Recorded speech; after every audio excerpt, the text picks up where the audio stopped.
Hello, everyone. It's Phil Jones, and joining me again is Kam Valentine, and all the way from Hong Kong, Frederic. So, Frederic, how are you? I'm very good. It's Friday. That's always good for us because we're looking forward to the weekends. Okay. So today, oh yeah, I forgot it. You're on. Yeah, you're about an 12 hours or so ahead of us. So yeah. So it's That's right. actually 9 Friday, a.m. here. 9 Yep. a.m. Okay. So today we're going to be talking about Audyssey, and we get lots of questions about it. So I figured that we'd spend a little time going through the differences with Audyssey, and also giving you some tips and tricks to optimize Audyssey, whether you're using the built-in Audyssey in an AVR or the Audyssey app, the MultiEQ app, or the MultiEQ-X software. So we're going to cover all of those. We're here to answer your questions. So, of course, if you have any questions, please put them in the chat so we can make sure that we answer your questions along the way.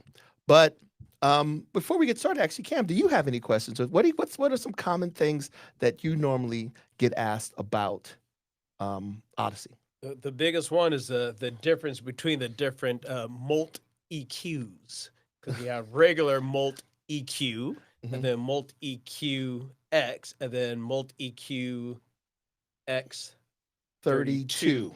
Okay. So that is a great question. So, Frederic, you want to tackle that, or you want me to cover it? You can go ahead and cover it. Okay. So the best way to think of that is m- Odyssey is think of it as a software program, right? And that software program can run at different levels. It's like if you're running a software program on a or a video game on a basic computer versus a high-end computer with a big graphics card. As you move up, there's more adjustment points. They call them filters as you move up from up to the top one, MultiEQ X32, which means that has more filters in it. Those filters gives it a helps it better um, achieve the goal you're trying to achieve. Unlike a regular EQ system, there is no sliders that you adjust. You basically make a request in the app, in the software program, or there's a pre programmed request built into the AVR. And it uses those filters to try to get as close to that curve, a frequency response curve, as possible. Gotcha. More filters means the closer you are to, it's easier for it to achieve the goal. And Gotcha. most of the time, the more filters impact the bass the most. The majority Okay. of those filters are utilized for bass. So you'll notice that MultiQ X32 is just better at fixing problems with bass in a room than the standard MultiQ. Gotcha. So like more. More I guess not adjustment not points. processing points, more adjustment points. More So adjustment so it's points. a smoother Yeah, way to get to what you exactly. want. Yeah, and it's not really at frequencies. It's just where do I put those points to fix a problem? Got it. So that's kind of one of the things that we will notice. And does Denon, what's in front of us? We have a Denon and a Marantz, Okay, actually. and does Denon and Marantz, so when we say multi-EQ, multi-EQ-X, multi-EQ X32, that's kind of like, well, what does that really mean?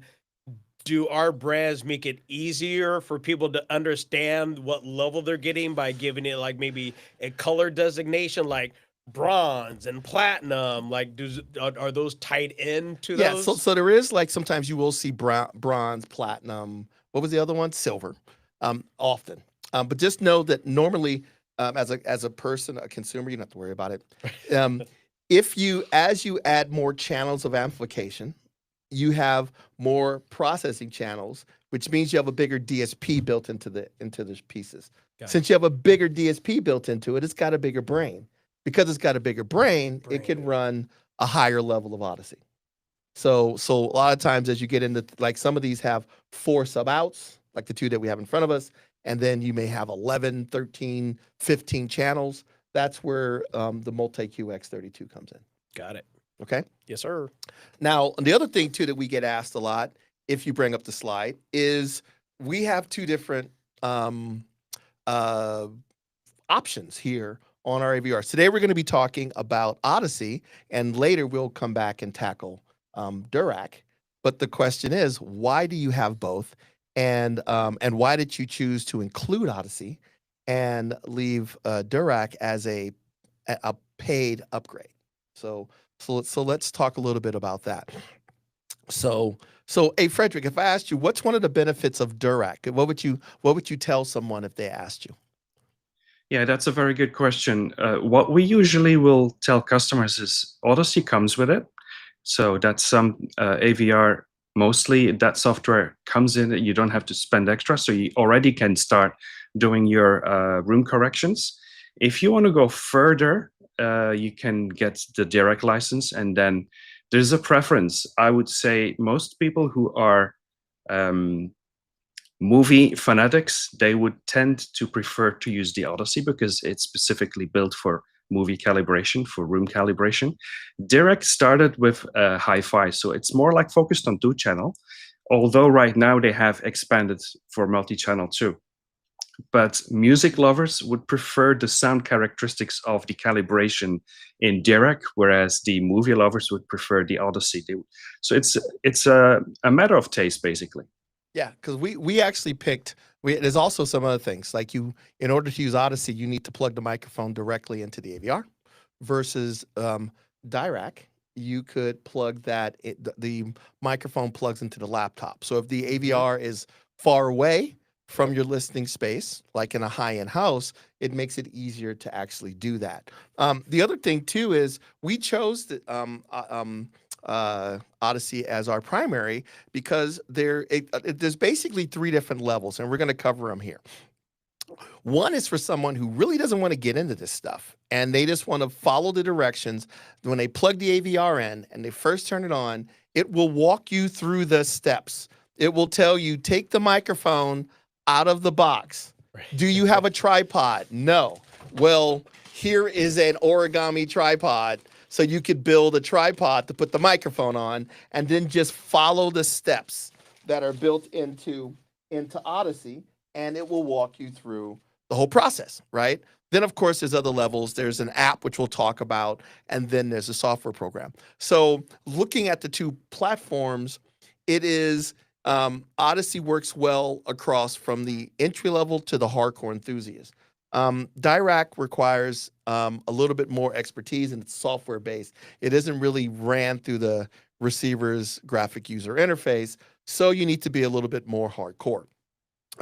In addition, there's some features that are built into Audyssey that are kind of special. Now we know that if you look at Dirac and Audyssey, they both do the setup. How far away your speakers are. It figures out the distances depending on the level of Dirac you use. It can do bass management. Where to cross things over, and of course it can do equalization. But there's some things that I kind of like. The first one is dynamic volume, and the other one is dynamic EQ. And what these allow you to do is dynamic volume will allow basically nobody likes when the sound jumps from quiet to super loud commercials, especially in the middle of the night. So dynamic volume is, think of it as it is it's like a night mode. So you can adjust the volume so you don't get these huge jumps in volume level. So Kam, you can actually turn off the screen. Remember the person the couple that came in? I do. Can you talk about how we actually use dynamic volume for that actual couple? Yeah, so on that one, if I have it correctly, the wife was super sensitive to huge jumps in sounds, but the husband was he was hard of hearing for dialogue, right? For dialogue. So there's this weird mix that you had to have the AVR set up just right so he could still hear his dialogue, but the wife would also at the same time not have those big jumps in dynamics. So it was quite the unique pairing for the couple to be able to enjoy watching a movie or a show together. So that was a unique one. Yeah. So if you go and bring up the receiver here, if I go into this is the actual receiver of this is the menu system for this Denon piece that I have here. Marantz one looks very similar. It's just a different color, right? So if I go into under audio here, you'll see that there's a selection for Audyssey. Under Audyssey, once Audyssey's set up, you'll see that there's multiple things, and we'll cover some of these. What reference is this is the way that Audyssey believes it's going to be the best sound. And it's going to have a little bit of roll off at the higher frequencies because they have learned that at theater volumes, flat through the high frequency seems to appear to be harsh to people.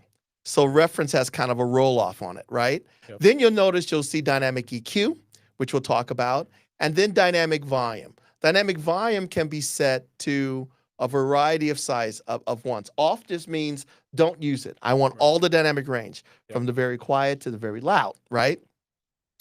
Light means add a little bit of compression. Medium means I don't want any jump whatsoever. Right. So we actually did this demonstration for the lady. We took a scene that had a lot of gunshots in it. Yeah. And the husband turned it up to where he could hear the dialogue.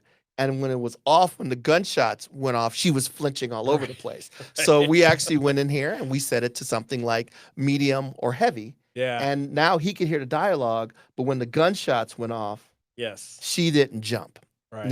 You know, now the cool thing about this is you also have the ability to have multiple presets. So you'll see up there at the top next to the Denon logo, it says speaker preset, which we'll tackle a little later. And he had one basically when she was not around that this was switched off. Right. And things like the dialogue was turned up, the center channel was turned up, the bass was cranked. Yes. So it was like for him. But when she came into the room, he could hit the other speaker preset. And then now she'll kick back and watch movies with you. Yeah. Now, these features are only available on Audyssey. If you decide to use the Dirac capability, you do not get these features. The next one up there is one that's called dynamic EQ. And what dynamic EQ does is there's a reference level. When you get done, and I set the volume knob on a Denon or Marantz AVR to the dB range, when I turn it to 0, that is considered reference level, the reference volume that you would normally hear in a movie theater. But often if you try to do that, it is way louder than what sometimes your significant other would allow you to do, right? So what dynamic EQ does is that lower volumes, it boosts the high frequency and the bass, almost like a variable loudness control. Remember the little loudness button that was on a receiver? It'll do that. And what it does is it makes the sound seem more dynamic, right? You know, even at lower volumes. EQ. Now, as I turn it up, the amount of this boost is changed. So by the time I get to 0, if right now you'll see it set to reference offset 0. So what that's saying is by the time I get to 0, I want this completely switched off. Right. Or I can say, you know what, by the time I get to 10 dB, or minus 10 dB, I want this switched off. Gotcha. Okay, so you can adjust this. The cool thing is we recommend leaving this on because at low volumes, your surround sound sounds really rich and impactful. But when you get up to cranking it to at reference levels, it's not going to overkill it. So Frederic, there's one more you wanted to talk about. That's the other one that's called low frequency containment. Low frequency containment. So if I go back to that menu, so what is low frequency containment? Yeah, that is especially useful if you're in an apartment like here in Hong Kong, a lot of concrete. You don't want to disturb your neighbors. So if you normally set up and calibrate it the way you would do without the low frequency containment, the bass will definitely resonate through the concrete to your neighbors, and they might not be happy about that. Right. So especially at night, low frequency containment will help to contain it literally within the listening room itself, and it will reduce the amount of low rumble that normally transverses through the concrete to your neighbors. So yeah, it's really specifically cool. At nighttime. Yeah, exactly. So if you are living, like you said, in an apartment or at night, if you it gives you, we always say it's not the most accurate bass, Sure. but some bass is better than yeah. no Didn't bass. have it nothing. Exactly. So that's another great one. So those are common functionality that are built into this AVR. You can turn off the menu. So the one thing too that I want to point out, if whether you use the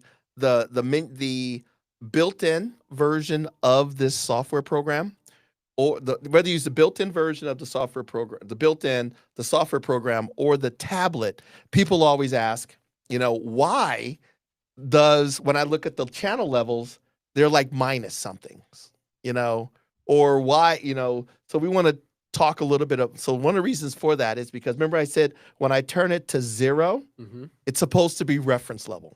Right. If I have a very inefficient speaker that requires a lot of wattage, it may be 0 or -2. If I have a very efficient speaker, that setting may be -6 or -10, because the goal is when I turn it to 0, the reference level is 0. Oh, actually, we said we're getting questions on YouTube, but they're not showing on the chat. So let's bring up my iPad, my phone right here, and let's see I if can we read have off some those. for you if you want as well. Actually, yeah. Why don't you? Yeah. Do you have another laptop that you can look it up? Because I got 3 laptops in my and I can't look. Okay, turn that on. Ah, there we go. I was like, nobody loves me out there. Yeah, I was surprised. I'm looking. I was like, how's nobody saying anything yet? Okay. Okay. I was like, I am shocked and okay. amazed. Thank you. So for example, Mark was saying he's gone really deep into the weeds on both Dirac and Audyssey, and he's concluded that Dirac with MultiEQ-X with the calibrated microphone performs the best correction. And we'll talk a little bit about that. A lot of it is how you build the curves, and we'll talk about the curves are different between Audyssey and Dirac. And if you don't like the sound of them, they can be modified if you have the proper software, which Mark actually has. Polyester Pimp, like the name, says, off a top question, he's asking about, we'll get to that. He's asking about compatibility of 1440p with a Marantz AVR. We're going to tackle that on an HDMI one. I'm not really sure, but I am planning on testing that. Mr. Kam Valentine is our resident gamer, and I'm going to have him investigate that for you. So we're going to talk about this. So Superfly says, he's been impressed with Audyssey, and he wonders that thinks they need to do better marketing. What's funny? I think that's why we're doing this, Superfly, because a lot of times people are not really aware of all its capabilities and what you can do with it, right? And it said, and True Warrior said it'd be nice if Dolby Volume was an option on Dirac or even no EQ. Like I said, we're working with them, and we're going to do another session on Dirac because we have some cool things that we'd like to show you in the next few weeks. And we'll talk more about what has been added, and then we could talk about those additional capabilities. But one thing that we always work at Denon and Marantz is to try to make sure that we give you the best capability and tuning possible. All right. This is awesome. Unfinished business. So we'll talk. Why is AutoCal not saving on my Denon AVR? That's unfinished business. We'll talk a little bit about that too. If you make an adjustment for Audyssey and then you go into the menu system and you start playing with things like this layout configuration, it will delete it. So there's a way that you can actually save that to a USB so you don't have to start from scratch again, And then he was asking, I love dynamic EQ, and I wish I can adjust how aggressive it is as it raises the overall volume of the surround back channels. The way I would probably do that I can't even pronounce his handle, but the way I would do that would be, remember we're talking about, if I bring up the menu system again, I would tell you to try playing with the reference level offset to see if you turn it down, does that reduce the amount of aggressiveness? Because remember, it's going to drop off faster as I increase that volume, the levels. So I would play with this and see if that would do it. But I could see us trying to work it to make it more efficient. Our receivers are getting bigger brains, and as they get bigger brains, they can do more things, and we'll make sure that that stuff is shared. So it's nice to know that you guys are asking. So those are all really, really good questions. So let's go through real quick, and I do want to show you guys. Let's talk about with the most basic tips possible. I dropped my mic down there. I got it. Frederic, you got a mic, right? Yep. The biggest mistake that we've noticed people with these microphones that they do is the microphone needs to be at ear level, all right? Needs to be at ear level, okay? A lot of times if you take these microphones and you put them on the couch, it's not going to be EQing for your ears, people. I don't think your ears are where it would be EQing, right? Nope, not so much. That's the reason why it comes with this little microphone, little paper microphone kit. But most of the time, I just use a standard laptop tripod works perfectly fine for this microphone. The next one is do multiple points. I don't care if it's Dirac or it's Audyssey. You want to do more than one position, even if you're in one position. So, Frederic, why would you want to do more than one position with this microphone? It's all about the listening spot. So you can play around with it. We say use them at ear level, but Dirac says use different positions. So some of the points are at ear level, some of the other points are above ear level. So you have the layers, so to speak, because if you're sitting in your listening spot, the acoustics will play a different role based on where you're sitting and how tall you are, of course. And also, if you're only watching by yourself, you can get a very narrow spot. So what we suggest is starting with 2 CDs. You put 2 CDs next to each other where your listening spot would be. So if you can move your sofa away, that's perfect. 2 CDs, and then you have the points around all the corners of the CDs. Or you can replace the CDs with Blu-rays if you want a little wider listening spot, like you and your wife or you and your significant other. Or if you want the whole sofa, so you want to maximize to a little wider, then you could use, for example, vinyl. You put 2 covers of vinyl or A4 size paper next to each other, and then all the corners would represent where you put the microphone points. And then you play around. Some of them will be at ear and some will be above. Yeah. So the whole goal of this, if you bring up the slide, is it's trying to get, I need to switch my receiver to this one right here. Actually, I got to come out of the menu. That's what I need to do first. I got it. There we go. So it's just trying to the microphone is just trying to get a good understanding of your listening area. Your head's not in a vise. So even if there's only one person, you're going to be moving back and forth, forward and back. So you want a little bit of a sweet spot. Look at Kam with he's making the origami tripod. Nice. Now I want to see you break that down and put it back in the box. Yeah, but the goal of it, if you bring back to that, is it recommends up to 8, right? Now, as you get into the higher end program, you can do more than 8 with the software program because the software program has more processing power. But you want to do at least 8. And as Frederic said, those 8 spots can be wider or narrower depending on how many people are actually using it.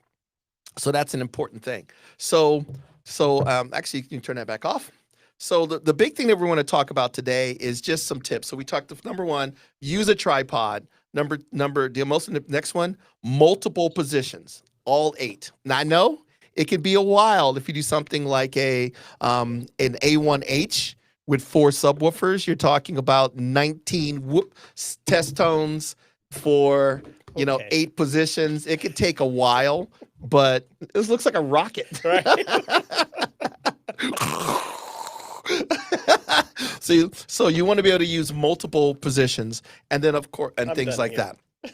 But for everybody on this call, I would tell you the number one thing that I would tell you to do is, while the built-in one is great for people who are going to be utilizing they just want it simple. If you really want to take advantage of the capabilities of Audyssey, you need more processing and more tuning capabilities. So the first thing I would tell you, if you bring up the slide, is to utilize at least the mobile app.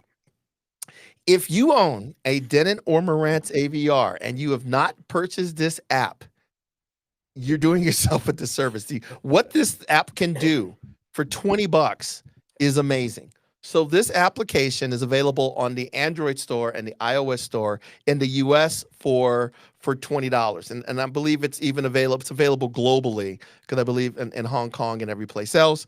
This app is worth every dollar, because it allows you to go in and fine-tune your system far beyond what you can do with the what's built into the AVR. The AVR basically has a programmed set of target curves that cannot be adjusted. But if I go into the app, I can actually adjust multiple or build multiple target curves. And that actually addresses one of the other questions that came out.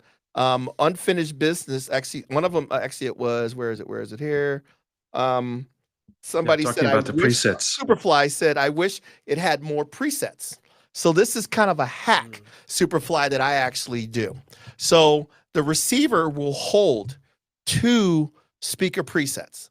Often what you're trying to do is change the curve, the target curve that you're using. So maybe you want more bass for your movie, but for music, you may want a different adjustment for your subwoofer levels, when you're playing vinyl, or you may want a EQ for your curtains closed and your motorized screen down versus your curtains up. I mean, your screen up and your curtains open. So what you can do, if you go back in here, you'll notice in this software program, I can build multiples. Yeah. And then if I want to load it or boot it to an AVR, I can just select that setting and hit the upload, and I can upload that to the AVR. So I can quickly, it takes, what do you think, Frederic, about a minute, less than a minute to boot, to swap these? So if it's very quick. Yeah. So if you want to have multiples in there, and hey, I'm going to do this, you can make multiples, you can test them, you can A/B them, you can compare them, and then you can quickly switch between them. So this is a great way to address that. I wish I had more. So let's look at a couple of these and why they're so important or why they're so cool. So I'm just going to pick one. There's ones that we've been messing around with. So I'm going to go to this one called Stagecoach 5.0. Now, there's a couple things you can do with this thing. The first thing I'd like to talk about is, actually, let me go back. I'm going to pick a more elaborate one because I can. Let me go back. Let's pick one that's bigger. How many channels are in this one? Okay. The first thing, the receiver will do all of its measurements after it takes its test tones and assign your speaker a whether it's large or small. And actually, it used to be large or small. The new one now says full band or full range and not full range. This has a frequency. The reason why we did that was I can't tell you how many calls, Cam, I had with someone calling me saying, hey, this thing said my speaker is small and it's like 4 feet tall. Why are you telling me my speaker is tall? What the microphone does not lie. What this microphone is looking for is, you can turn that off. It's looking for what is the frequency response of your speaker at the point of this microphone, right? Now, things such as your room characteristics and everything else has an impact on there. So yes, on paper, your frequency response may be 0 to 25 at plus or minus 3 dB. It does not mean that that's what you're going to get. And if this microphone tells the system that your speaker cannot play down 220 hertz, it would assign it small. So now we decided, okay, let's just call it full range and then the frequency that you're limited to. So if you go back to the thing. So don't get upset when you see this. This is not about the size of the speaker. It's about how the speaker responds in the room. Now I could go in here, of course, and if I want to, I could change that number, right, to 60 to 40 to 80. But if you do that, you're putting a harder load on your speaker. because right now it's saying it can comfortably play back to 80. You know, you making it and forcing it down to 20 could cause a problem. So for example, if you have height speakers or top surrounds, they could, like we have in our theater, we have what, 6 8-inch in ceilings. And yes, theoretically, they will run all the way down to below 100. But the second I'm running some insane multi-channel space shuttle launch, I don't want to really send that type of frequency up there. No. So the receiver says, you really can't do that. Or the software program says you can't do that. So trust the process, right? The next thing that people always ask about is distances. And if you can bring that off. A lot of times when you look at Audyssey and you look at the distances built into your AVR, those distances do not match your tape measure. And it's not about the physical distance. It's about the perceived acoustic distance from that speaker to the time it hits this microphone. Now, that distance is calculated by a speed of sound calculation. Now, speed of sound varies based on altitude and distance. So for example, speed of sound underwater is far faster than it is on land. Up at 10,000 feet, the speed of sound is actually different than sea level. You know, so the speed of sound is factored into this. So just because this says your speaker is 12 feet, but your tape measure says it's 11, do not change it because you're impacting the timing. It's the acoustic timing to that microphone. The goal is to make sure that all of those sounds hit there, and to its physical distance and its calculation says that. It's factored in. So don't worry about the number not being the same number as what your tape measure says. Anything else you want to add to that, Frederic? Because that's one that people ask all the time. Yeah, not specifically to this, that's pretty much there. We talked about the speaker presets 1 and 2. So the question that came in from Glenn, aren't there 3 slots per preset? So in fact, you have 6 filters that you can store all together, or is that only applying to Dirac? Yes, that's a good question. The receiver has two speaker presets, right? If you choose to use one of these speaker presets for Dirac, that Dirac one will hold 3 Dirac filters. So that would give you a total of 4, right? Then what you could do is you could take preset number 1 and you could boot from the software program and put in as many as you want. But right now, if you have Dirac and Audyssey, you could have a total of 3 built in. If you have Audyssey connected, you can have a total of 2 built in. There is a way to actually trick Dirac to put 3 in preset number 1 and 3 in preset number 2 and give you a total of 6 utilizing Dirac. Okay, but right now just think 2 using out of the box, and then if we're just talking Audyssey, 2 out of the box, and then what you would do is you would boot from the app. Now, if you go back to the drawing, this is what I was showing you guys. It gave me my distances here are based on the timing that the microphone is picking up. How long does it take for that click or that pop to get back? The next thing is the levels. Remember, I was telling you that most of the time the levels are going to be minuses, and that is because most speakers are more than efficient enough for 100 or 120 watt per channel AVR to achieve reference level without having to turn those levels to the plus. Yep. You never want to boost because you're more likely to go into distortion if those are pluses. Gotcha. You know, so basically what the receiver does is it sets the center channel or the quietest speaker as kind of the reference, and everything else kind of goes around it. Okay, so you will see that these are minuses most of the time, and there's a purpose, there's a reason for that. All right. So some of the things about it, by the way, is when you have the software program and the app, the software program and the app, the only speaker that it makes you adjust before it makes its adjustment is the subwoofer. If you're using the internal on the AVR, it will not proceed to the next point until you physically go over to the subwoofer and turn it down. On the software program in the app, it'll actually go, if you want to bypass that and leave your subs turned up, you can. Don't do that.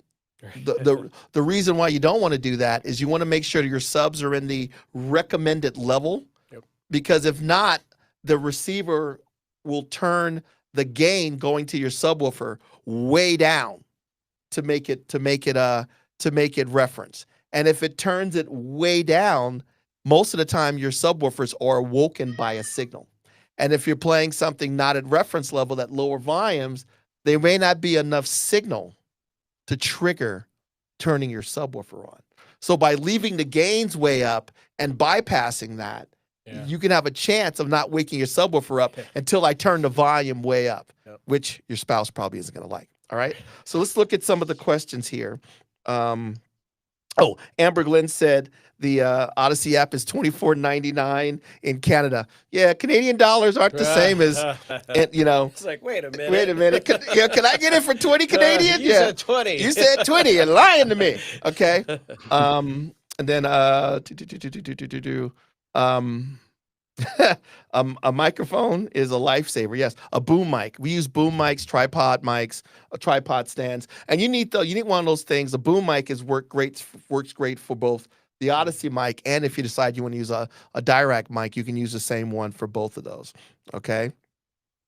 And then Superfly says $20 is the best app, and things like that. So hold on a second. So that's some other things. Okay, some other things I want to point out. If I go into this app, it will give me the correction results. Now, the green is what the room measured. The red is what the system is going to try to deliver pretty accurately. The red is not an actual measurement. The receiver cannot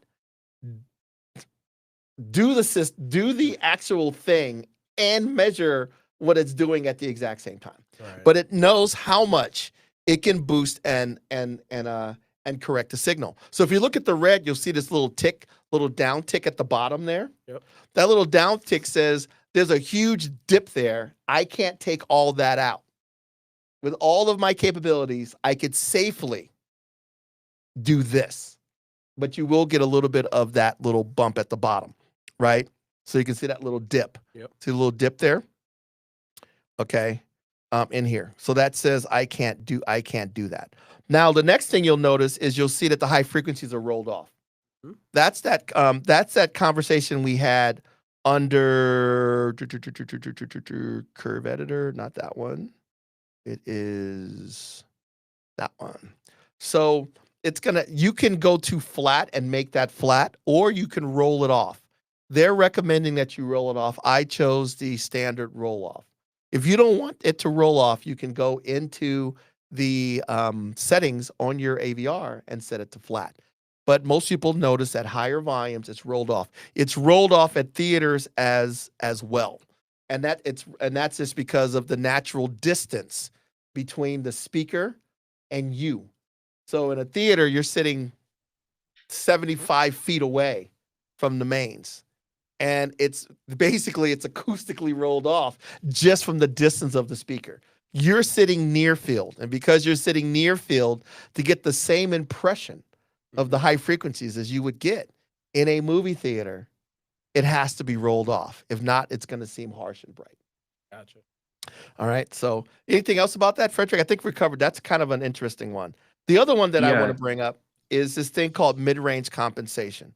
That comes up constantly in our settings. So let me find a system that has mid-range compensation on. Let me look at this one. So if you look at it, you'll see that in the red there's this little dip, this little red dip, right? And that's called the mid-range compensation. That's normally around 2K, right? And people say, well, why did you do that? I want to turn it off. Well, you have the option of turning it off, so I can turn them off, right? And now when you look at the correction, it's perfectly flat, right? But if you look at the speaker itself, the green, the speaker actually already had it. So people want to make it flat because they say it's impacting the speaker's sound, but many speakers actually have that little dip built into them because that is what a crossover is between the tweeter, often between the tweeter and the mid-range mid-bass driver. And by doing that, it actually fixes kind of phase issues on when you in a crossover. So many speakers already have the mid-range compensation on. So I tell people all the time, the nice thing about this chart is if there's a dip in the speaker, leave it. If it's flat in that frequency, then flatten it. Gotcha. But these speakers actually have the dip. So you taking the dip out is not getting it closer to what the speaker engineer intended. You're taking it further away. Okay. Okay. So wouldn't some people see this as fixing a mistake in the speakers? Is that what some people are saying when they try to flatten that? The engineer put that in for a purpose to fix any kind of phase issues and help your imaging and sound staging. No, So they did that on purpose. No, so you I got flattening that. it means that you took out the tuning he put in to make his speaker sound good. No, I got that, but I'm saying is that what you're hearing when people are trying to flatten that out? Is that their argument? They're saying that they're taking out the dip because they're trying to fix a mistake. Is that what their claim is? A lot of times people think when you look at a speaker measurement, it's plus or minus 3 dB, 20 to 20 hertz. No one likes the way that sounds, right? No one. There's been studies where they actually built speakers that way, and everybody hated them. Yeah. What people like, if you go back to the graph, they like more bass at the top, more bass and a gradual roll off in volume. Right. That's what people prefer. Right. Right. So I can go in here and make this flat. Right. But if I go in and make it flat, it isn't very appealing. No. And that's what happens with people. That happens a lot of times with Audyssey is people will get Audyssey, and then they'll be like, "I had a ton of bass, and then I did an Audyssey adjustment, and the bass went away." Audyssey makes it flat at the bottom, and people don't like that. And that's where this software program comes in. So if you look here, right now, this is the default curve that Audyssey would put in. Yep. It has the mid-range compensation. Yep. And it has the roll-off. Yes. Both of those can be corrected if I want to. Yep. But what most people want is I have a movie speaker. I want the bass. Yes, give me that bass. At the back, right? Yep. So what I do is I look at the speaker and I go, wow, there's a ton of bass. If I'm looking at this chart, it's 18 to 20, it's like 18 dB of extra bass at 40 hertz. That is chair rumbling earthquakes in a movie. Nobody does not want that. So what you can do in this application, and this is what makes it powerful, is you could actually build your own curves.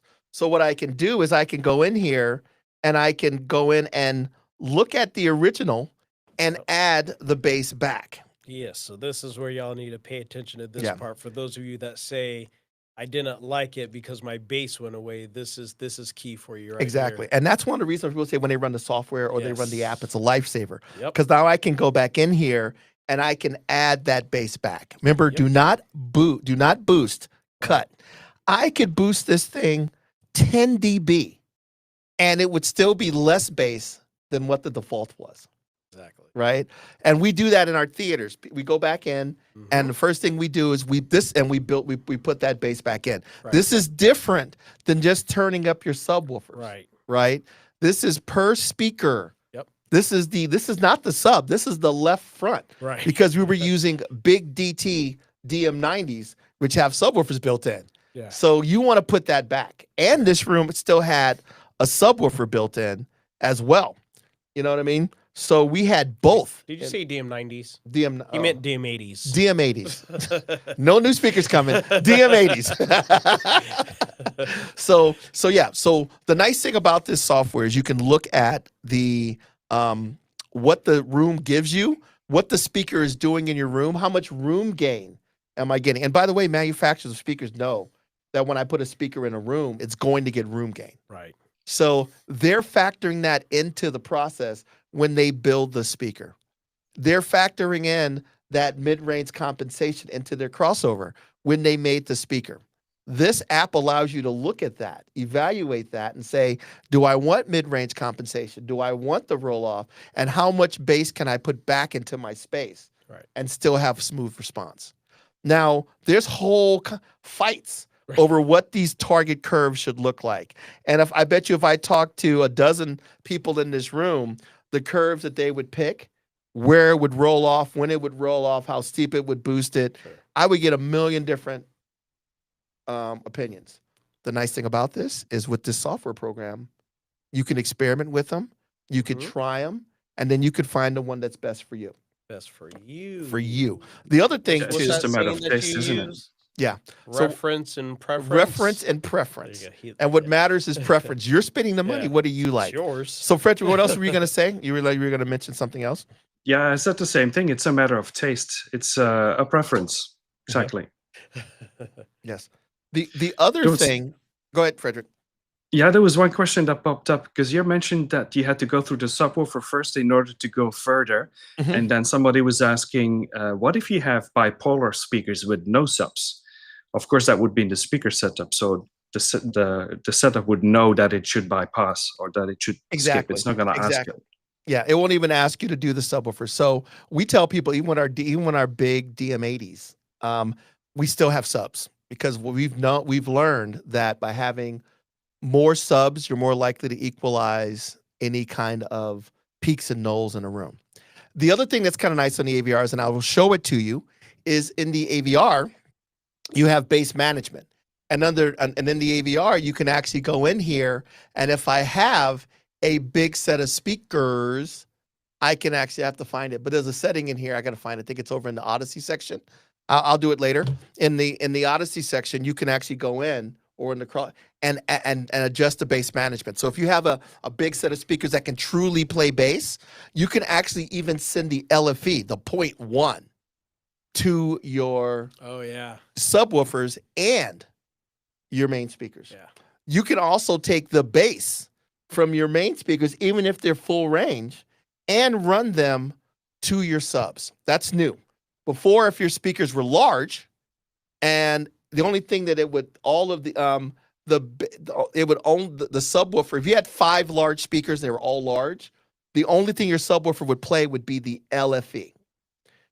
If you had 2 speakers that were large and 3 speakers that were small, your subwoofer would play the LFE channel plus the bass that your small speakers could not play. Right. Now I can say, play the LFE, play the bass from the small speakers, and even though my speakers are large, play the bass from my large speakers through my subwoofer. I can say, hey, even though I have a subwoofer and my speakers can handle it, now take the LFE that would normally only go to my subwoofer and feed it to my main large speakers. Huge amount of flexibility there when it comes to people who are trying to adjust. And that's something that Audyssey can do and Dirac cannot. So that's kind of a really cool one that if you have big speakers and big subwoofers, the flexibility there is gigantic. There's one more thing that I want to show you in the app. And that has to do with the sometimes people go, well, I don't, I like my high frequency and the only problems I have in my room is bass. All I want to do is adjust bass. If you look at Dirac gives you the ability, or Dirac gives you the ability to have Dirac full and Dirac limited, where it only works on your bass frequencies. And people go, well, I want to do that for Audyssey. I just want it to do just my bass. And this has a frequency range. So what I can do is I can slide this down and I can say only adjust the bass up to, excuse me, use Audyssey up to 400 hertz.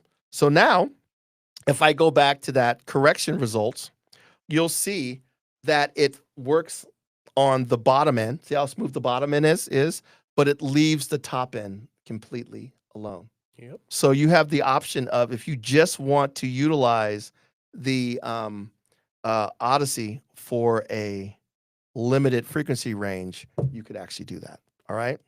And then, of course, as we talked about, there's all of your, this explains what your dynamic EQ, your dynamic volume, and your low frequency containment. So instead of doing it from the AVR, you can do it here. And then when you're done, you would just basically save this as one of these editors, and then you could load it. What I like about this, somebody was mentioning that that sometimes the Audyssey calibration does not save. Right. And I've had it happen where I set it all up, and then we go in and we start showing people the speaker layout settings. And the second I go in, I change the layout, speaker layout from large to small, it will often delete the Audyssey that was built into the AVR. So having it built into this software program means that once you get it perfect, you can always go back, right? Or say you have an AVR and God forbid the AVR breaks and you replace your 6800 with a new 6800. I can boot from this software, from this app, the EQ curve for my room into my AVR. So it's nice. This app is an absolute lifesaver. So Frederic, anything else you want to mention about the app? No, I think you pretty much covered it. Okay. So let's look at some of these other chat questions. I wish we could show it up here. Producer Nick is working on figuring out how to bring it stuff up on the chat.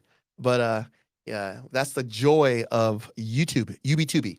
Well, he'll work on it yesterday. All right. So what are some of the questions, Frederic?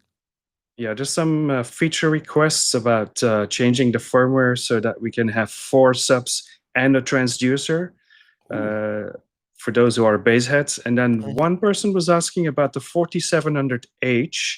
It's an 11-channel receiver, but could you set one of the subwoofer outs as the voice of God channel and then do a 7.1.5 setup? That's a tricky one. I think that's yeah, unfortunately, I don't think you can. But what you can do is, if you look at some of the higher end receivers, they have like your your different speaker layout adjustments. So if I go into this AVR right here, actually, don't worry about the chat. I'll look at it on my phone. If I go back into the AVR and I go into speakers right here under manual setup, at the top under speaker layout, you'll see that you have options at the very top, right here, right? There is one on the higher end ones for what was called custom, and that is found on the highest end models. And if you have that capability, like something on an A1H, you can actually dictate what signal is processed for each channel. So, for example, if I wanted a voice of God, like not voice of God, dual center channels, I could do that. So say I had a 13-channel amplifier receiver or amplifier processor, and I only have 11 channels, I could choose to use one of the other 2 channels to be a second center channel. So I could put one above my giant 100-inch flat panel and one below my giant 100-inch center channel. Flat panel, and get better. But I can see how it's amazing how we keep adding channels. People go, I want more. Yeah. It's like Oprah. It's like everybody gets a channel. You get a channel. You get a channel. You get a channel. So I can understand how people want it. But there are ways to do that. But yeah, but I can see the bass shaker thing is just using one of the 4 sub outs. So they would have to figure out if they could drive that on one of the unused,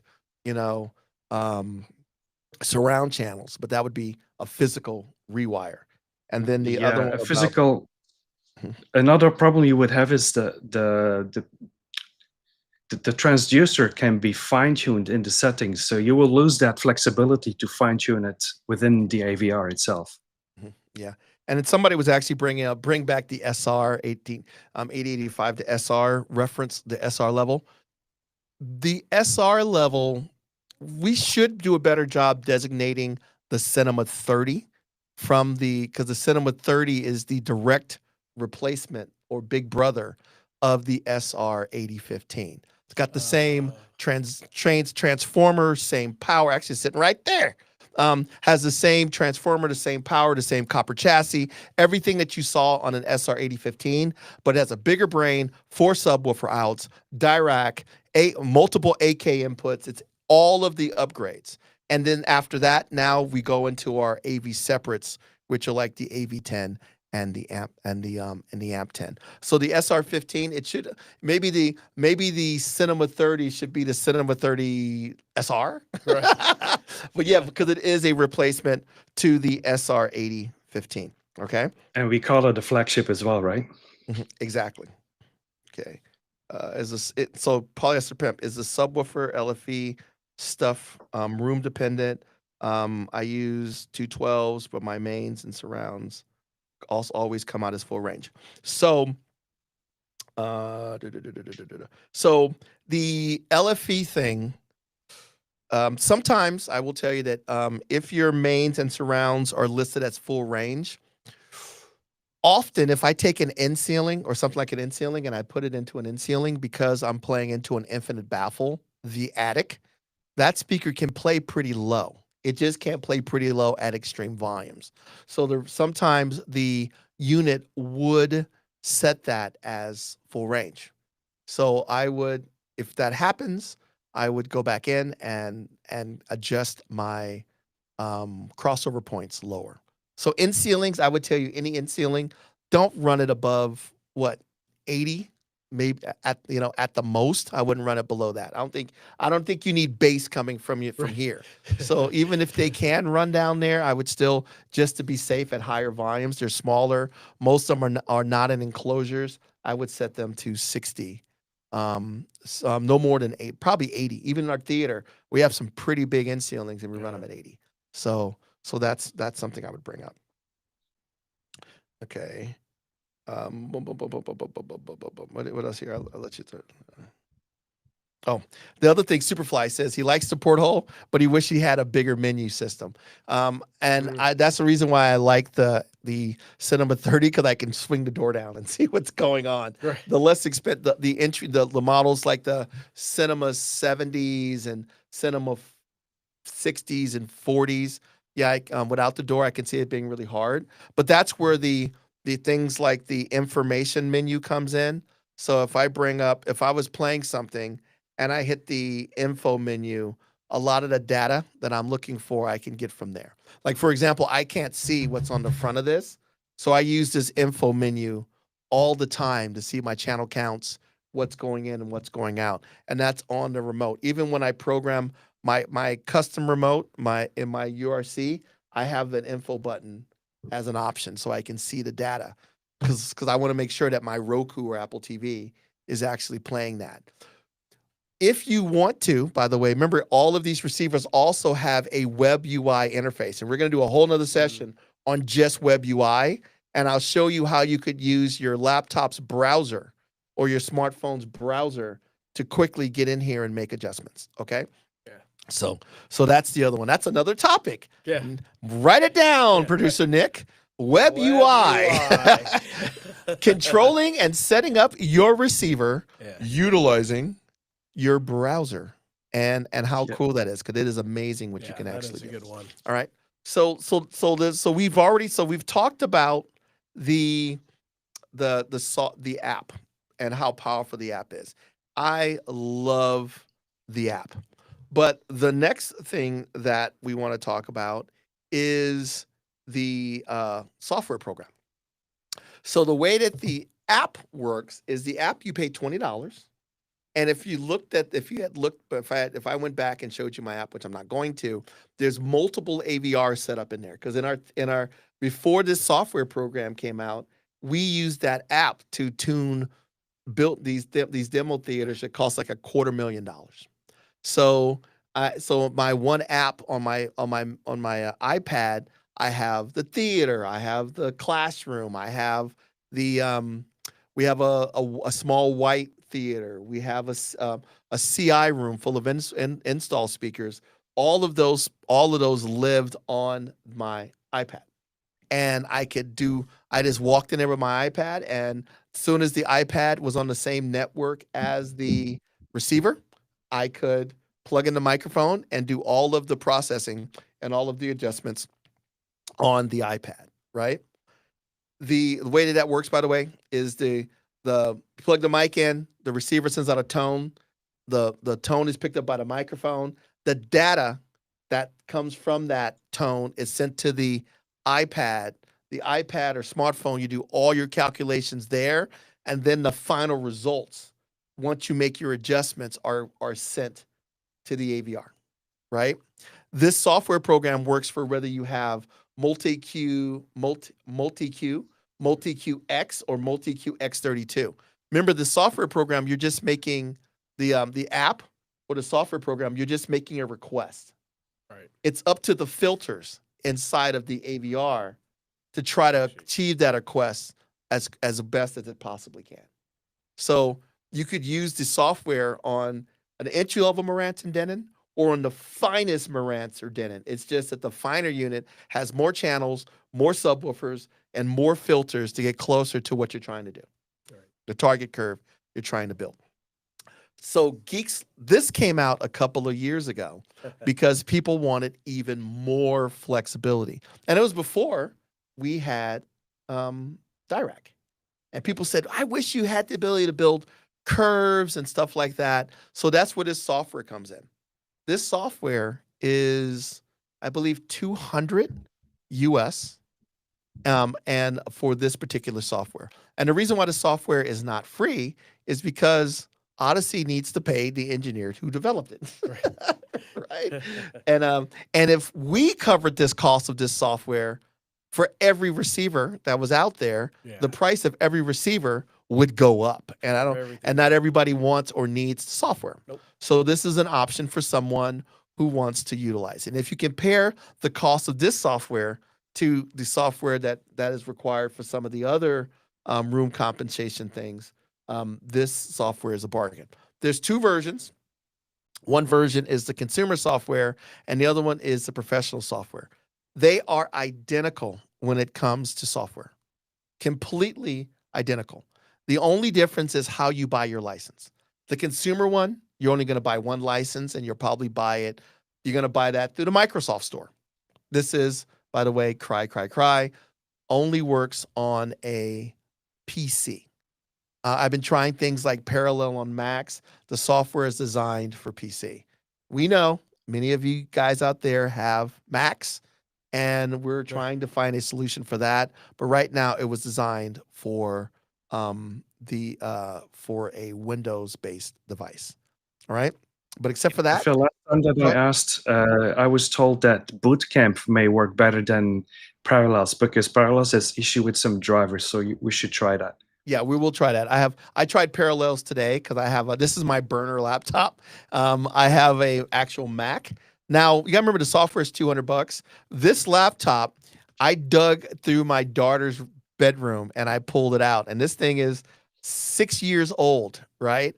and so, God, I mean, I think my smartphone, this phone probably has more processing power than this laptop, but it runs the software quite well, even though it's an older one. So you don't have to have a very expensive Windows computer. You just need, if you want to run the software, unless you run Boot Camp, you will need this fancy. You will need a Windows computer. All right. So two versions. Pro, you buy your licenses in bulk, and then the consumer one, you buy it off of the Microsoft store. The receiver will walk you through the process. It'll say, hey, I want to buy it, and things like that. It'll walk you through the whole process, which we're not going to do right now, but it's pretty straightforward. There's a full video of Kam and I going through this step by step. So if you go to YouTube channel, Kam and I sit down and we go into our classroom and we go through the whole process from purchasing the software to running the tones on the subwoofer, to setting the subwoofer levels, to building independent target curves for each channel, and then all of that stuff. So if you want to go into that hyper detail, you can check that out because we could spend, it's about an hour, I think, on that one, because we go into 45 minutes. We go into hyper detail. It's around an hour. But there's a couple of things that we want to point out that I do want to point out. And this has to do with the microphones. If you look, there is, if you bring up the slide, there is 2 types of mics that are available. The unit ships with a mic. And if you lose that microphone, you could buy a new one for $49. Frederic has one that he has next to him. Now, by the way, these microphones, the $49 ones, that microphone, we know that the microphone's not perfect, right? But we know the characteristics of that mic. We know that if it has a dip at a certain frequency, or how does it roll off in the bass, or how does it roll off in the high frequency, and those factors have been calculated into the AVR. The microphones do have a tolerance, so they're pretty close to each other. So if I don't even look at the microphone that I use to tune an AVR, I grab the closest Audyssey microphone that I can find. And it doesn't matter if that microphone is 3 years old or brand new. It doesn't matter if it came with an X1700 or it came in the box of an AV10. The mics are the mics are the mics. The only difference would be the one you see there. It says individually calibrated mic. And that microphone has a little, you'll see in the picture and you'll see in Frederic's that it actually has a little number on the microphone. That those microphones are even tighter tolerances. But the main thing that they come with is a calibration file. And that calibration file can be loaded into the software program. So the software program knows exactly what that mic will do. So if you're looking for the ultimate in precision, you can buy the $79 mic to go with the $200 software, and then you would program that calibration file into that microphone. So actually bring up the mic, bring up Frederic so he can actually show the mics. So you can see here that those 2 mics are big. Now there is another option. Oh, by the way, if there is another option that you can utilize, and that is this calibrated Pro Kit. This Pro Kit has been around for a while. So if you have an older Pro Kit, you can actually still utilize it. And the reason this Pro Kit is not about having a better microphone, it's about the distance that you need to run the mic. If you look at this microphone, it comes with a cord, right? Comes with a little bit of a cord. That cord can only go so far. If my receiver is in another room or downstairs, this is not going to cut it. Now, you can add a little bit of an extension to probably double this, but after that, I won't be able to get this mic from that product all the way up into from the AVR, where the AVR is located, all the way up into where the speakers are. And that's where the Pro Kit comes, because the Pro Kit cable can be 1 kilometer. If your house is big enough that you need more than 1,000 meters to get your microphone from your AVR to your theater space, please let me move in. Right. You know what I mean? So it is it's designed for longer distances. Now, this kit is available on Amazon. It's also available. This kit's available through the Audyssey site, actually. That's where you saw it, Cam. Order it from us. Yeah, you can order it from the Audyssey site. So say I go out and get the microphone, and then I go download the software. When I first open the software, it's going to ask you, would you like to buy a license? You know, first, so you would sign into your Microsoft account, and then you would purchase a license. When I bring up the software, it's going to look and it's going to comb your entire network looking for AVRs. So this was taken a while back, and it says, here's all of the AVRs. And you see it says false. That means it says, do you have a license? False means no, you don't. Then if I decide I want to hit sign in and I have purchased a license, it will say, hey, this is what the license costs. It's $199. And then would you like to purchase it? And then once I hit get license, that license becomes part of that AVR. So now, boom, I purchased the license for my S750. That's an old one, S750H. I'm glad they brought that up. This software works on receivers that are even several years old. So you don't think that you have to utilize a newer AVR. So say you have an SR8015, an SR8013, an SR8012, you can still utilize this. If you have a networked Denon or Marantz AVR, you could use this. So basically, if it has HEOS built in, you'll be able to use this, because HEOS means it's networked. So if you have a networked AVR, you can actually utilize this thing, right? So this is what I was telling you about the subwoofers. This is how it runs a tone. This is how you should not repeat. You should not do it, because if you look, it has that green. Because these are all leveled out to be the same volume, but what's going to happen is the gains that the receiver is going to set for your subwoofers are going to be like -12, -16. Gotcha. And when you're playing it at lower volumes during the day or at night, it may not be a big enough signal at -18 to trigger your subwoofers. A tip from a pro: it's better to be at the lower part of the green than the higher part of the green. Because even at the lower part of the greens, your subs will probably still be attenuated, like -2, but you're more likely for them to fire off. Yep. Okay. Makes sense. How we looking on questions over there? Let's look here. Frederic, any questions there? Yes, actually, not specifically with curves, but something about crossovers. Right now, if you adjust the crossover, it goes from 80, 90, 20, 21, 20. So you have 120, 100, so in steps of 10 dB. Is it possible to, maybe that's a feature request, I guess, or is there any point, maybe you can answer that, in having it more granular, like maybe 5 dBs or something? That's a good question. We could ask. But the best way to think of a crossover is it isn't a steep. It isn't just when you set it for 80 hertz, it doesn't go 80, whoop, wow. It is a roll off.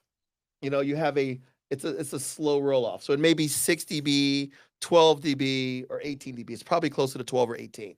So because the goal is when the two speakers meet, this one's rolling off, this one's rolling off. Right. This little dip in the middle ends up being like that.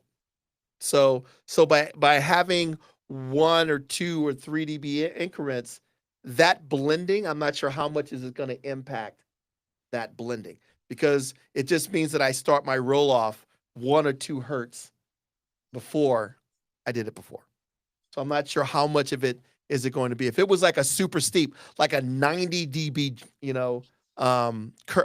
drop off, that's a little different. But most of these things we're talking 8, 12 dB. So 12 to 18 dB roll off. So I don't think it would make that much of a difference. That's the way that I would do it. But I can ask and see and verify if there's a benefit and if that is actually possible. All right. So the other thing too is this here. Actually, I can let's bring up the actual software here. So what I'm going to do is I'm going to stop this and I am going to bring up the software. So I actually have the software here. So this is the actual software. It's not going to show me everything because I am not physically connected to a receiver, but I can actually see what's up. Oh, no, it's right here. It's on there. It's on there. See, I could see it. I could see it, producer Nick. You can't see it. So if you look here, there's 2. One is aggregate view. What is that? That's basically the average of all those speakers, right? So if I summed all of the speakers that I measured, this is the sum of that at the listing point. If I want to dive in, I can actually zoom in and I can look at it at different things. Most of the time, this looks frightening. But your ears aren't going to hear that. It's probably, I just like to that's kind of what we're actually targeting right there. So this allows you to go in and kind of zoom in and see.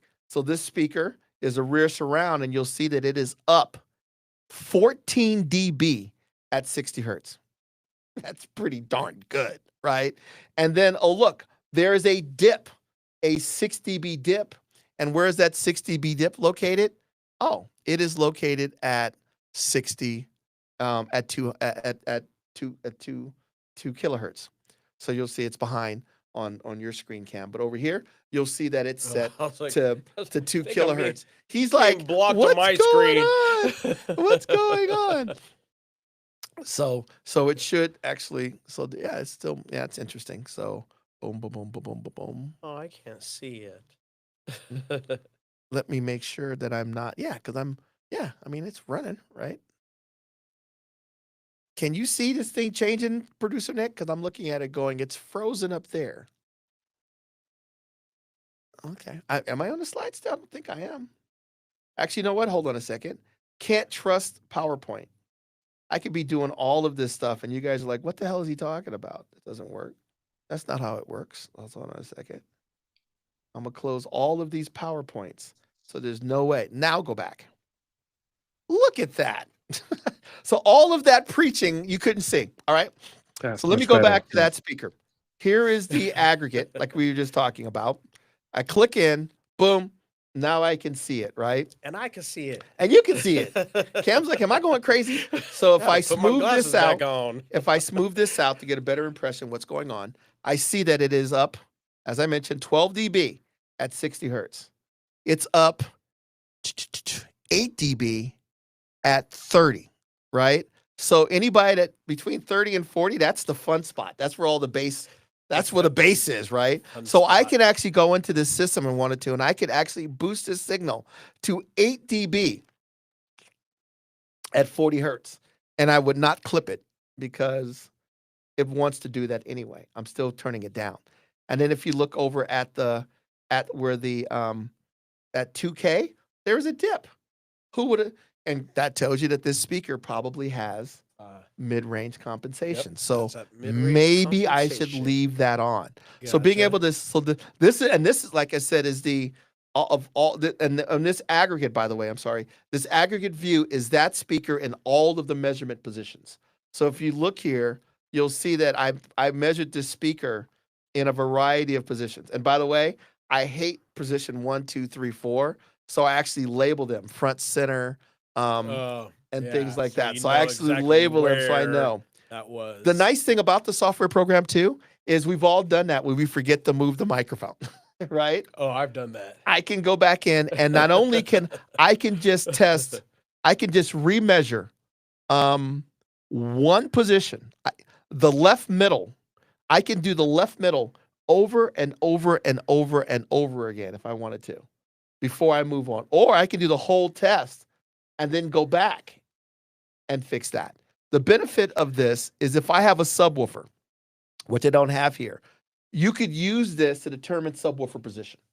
So what I can do is I can put the sub there.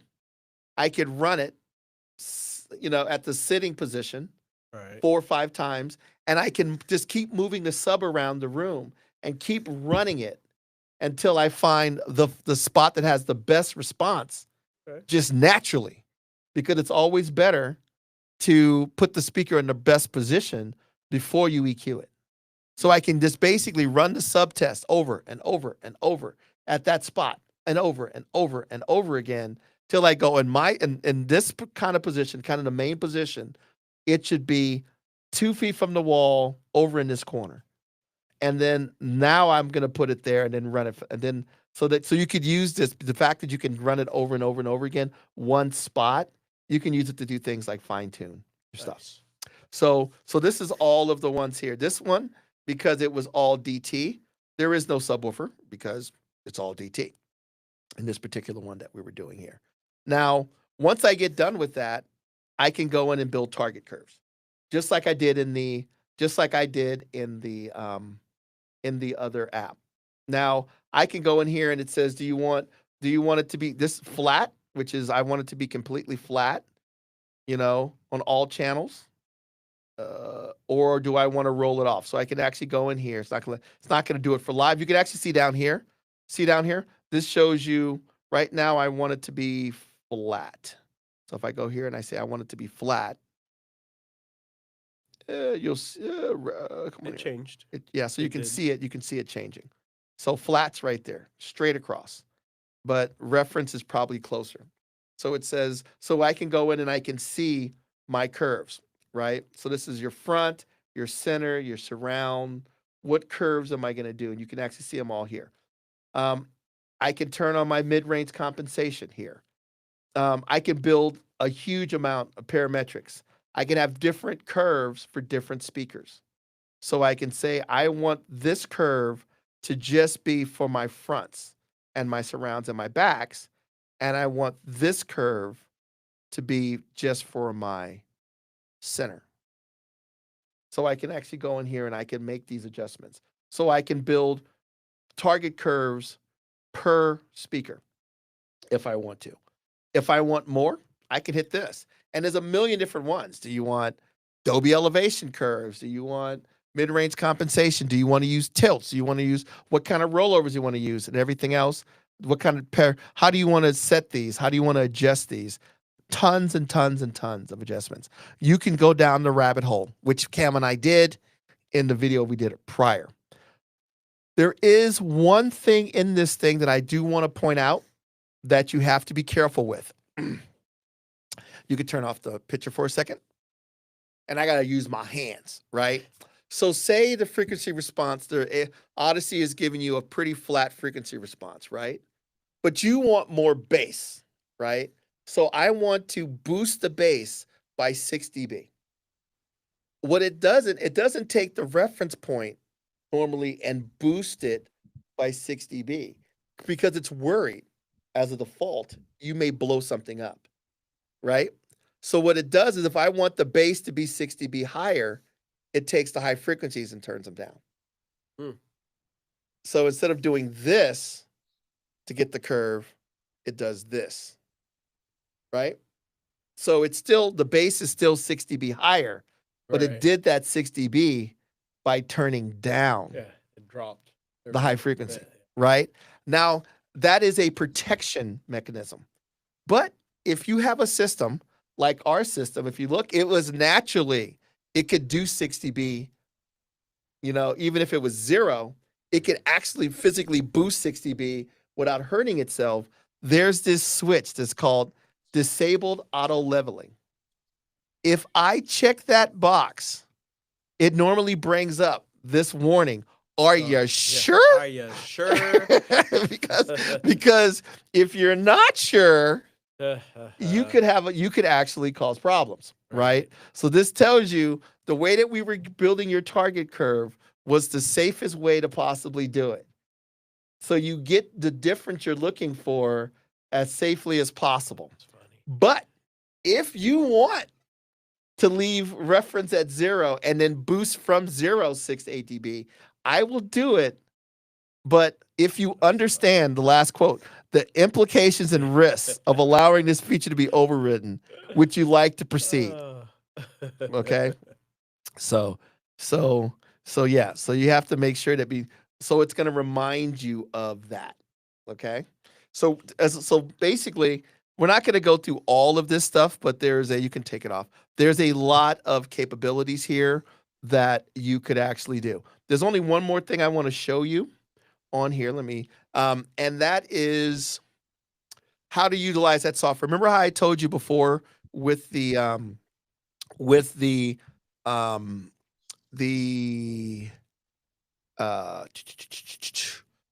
app, you could look at the curve, you could bring it back up, and you could kind of see how much I can boost it without damaging things. Yep. This actually has the same thing. So what it does is it will show you each channel. And I can see this is what my room will do. This is what I want it to do, right? And it will show me, it'll give me kind of these readings, right? So one of them, the green is the before, right? The tan is the after. And the purple is the filter that was applied. So if you look down at the bottom, like kind of towards the bottom there, you'll see that the green has this big bump, right? In order to flatten it, the filter put a big cut in. Do you see that? Yep. Okay. And so you could actually, by looking at these charts, you could look at speakers and determine, okay, am I boosting or am I not boosting? So by using this, you could make the request in the app, right? I want this curve, then, and I want these curves for my subwoofers and my middles and all my speakers, and then I can look at this and make sure that I'm never boosting. Because if I boost, I'm more likely to blow something up. Yep. So long as you want that purple line to be below 0 as much as possible. You know, this here, there's a boost here in purple that tells me there's a problem right there. There's a problem in the room at about 200 hertz that we have to sort out. See the little dip? If you look over on the left surround, you'll see the one that's the one to the left front has that big dip there. That tells me there's an issue there. Because if you look at the left right, the front right, it doesn't have it. Right. But the front left does. That dip is either a problem with the speaker or a placement problem or somebody stood in front of it or something's going on. Yep. All right. Tons and tons of tools. You could turn this off. So if you want to really dive into this program, you can, and we'll provide you with the those instructions on check out our other YouTube video that Kam and I have actually done. So, but I just want to let you know that this software program is a great tool. So I know we're running out of time, but let's see if we can answer some more questions, and hopefully you guys have picked up a couple of tips along the way. Yeah, so Superfly is actually asking, does the app, I'm not sure if he's referring to the app on the PC or the app on the phone. Does it do the same thing with the curve when it turns down the high frequency when the bass is boosted, the so-called pan and the tilt? app will always do this. The app will always do this for the bass. You know, it'll do, instead of turning up the bass, it does that, right? It does that. So that this stays the same, and then everything is turned down. The software program would do this. It'll lift it, you know? So that capability is that auto leveling is only available on the software program. So keep that in mind. So yeah, and then Unfinished Business wants to ask, Dr. Phil, do you prefer Audyssey MultiEQ-X or Dirac Live? You know what's interesting about that? I prefer, they both are great if you build the proper curve. In our theater, we actually have both solutions. I will tell you that because of the fact that I don't play it at full volume, reference of 0, and most of the time in my house, the dynamic volume capability, I like that. I do like the roll-off, and I do think it sounds a little smoother on the Audyssey. And we have both. If you have obscene trouble with multiple subwoofers and you do something like Dirac bass control, that is great, but you're talking about a much bigger investment, $100 microphone and several $100s in tuning. So if you have serious problems with your bass and you're willing to invest, I would go, maybe Dirac would be the way for you. But I have found that if you take the time and utilize either the software, the app on your tablet or this software program, you can get some spectacular results from Audyssey. And so that's the one that I normally go with in most of my applications. Kam, which one do you like better? I use both, so I don't have a preference. We use whatever tool works for the application. But if you bring up this last slide right here, just a comparison real quickly. Out of the box for Audyssey, it's an upgrade for Dirac Live. There is the Audyssey can be done from the graphic user interface using your remote control or your computer or an app. The Audyssey Dirac needs the PC or your mobile device. The microphone has to be plugged into the AVR on Audyssey, where Dirac you have the flexibility of plugging it into the PC. And if you want to, there's a way that you can actually plug that microphone into the AVR, but most people are more than happy just to plug it into the PC. And then, of course, there is more measurement positions capabilities in Dirac Live, with the exception of if you go to the software program, you can have as many on Audyssey as you have with Dirac. And of course the filters. There's more filter. There's there's 3 user filters that can go into Dirac in the one slot on an AVR's preset, versus you having to use the software and load from the app like I was doing before, from the app into the unit. And of course things like I like the dynamic volume. I like that. Some people don't. Some people says that the rear channels are a little too aggressive. But most of the time when we play for people, they actually like it as well. All right. And like I said, if you want to see more about the walkthrough of both Dirac and Audyssey, if you make sure on this same channel, we have tutorials where Kam and I do a full Dirac live. We're gonna do one for bass control, and we've also done a full walkthrough of utilizing the MultiEQ-X software. Okay. So anything else here? Any news about active room treatment? What are you talking about, Mike? We are always looking at ways to improve the performance of our Denon and Marantz AVRs. That's all I'm gonna say. Such a political answer. Very political. I like my job. I like talking to you guys. They'll be like, Phil told me it's. No, I'm not doing that. Right. Okay. So anything else here? These are all great questions. Thank you guys for being so interactive today. Hopefully you've learned a few things. And along the way, and hopefully we gave you guys a couple of tips, and check out our other videos. Kam, anything you'd like to say before we let them go? No, we are just a tad bit over time, so we're going to let y'all go. Okay. Frederic, anything else you'd like to add before I let him go? No, pretty much it. I was going to say I also use both depending on my use case. So I live in an apartment. I use Dirac when I play my movie concerts. Because it's audio related, that's where it has its advantage with 2 subwoofers. And then at night, I use Audyssey preset because I can contain the low frequency. I have dynamic volume, everything. I can put it really quiet, but still hear everything clearly. So there you go. And actually, that couple we talked about that had the one that the husband had a problem hearing, and the wife didn't want the dynamic range. We actually built a system. They actually traded a much more expensive processor in for an AV10 because they were using both Audyssey and Dirac. Using that, he even took, we even kind of knew, even knew what his problems were with his hearing, and we could build a target curve that boosts that. So it wouldn't sound good to anybody else but him, but it sounds great Only to him. Just for him. So, and that was using both. Okay. So it just shows you that you don't have to use both of them, and because if you can, why not? Now we do have another session coming up pretty soon, and that one, if you make sure that you tell your friends, is going to be about Marantz AV separates, things like the AV10 and the AMP10. We've never really went into those types of separates, and we want to show you those separates and how cool they are.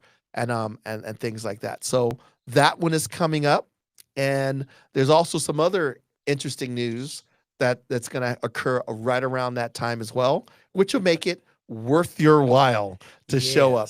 And that's all I'm going to say about that. You might want to be there. You might want to be there. Saying. All right. So when is that one? I think that is going to be, I'd have to look at my calendar, check our the video, and it will tell you exactly what that is. I think it's going to be the 22nd of May. So make sure that you show up for that one. So thank you everyone for your time, and we will talk to you in 2 weeks. Peace.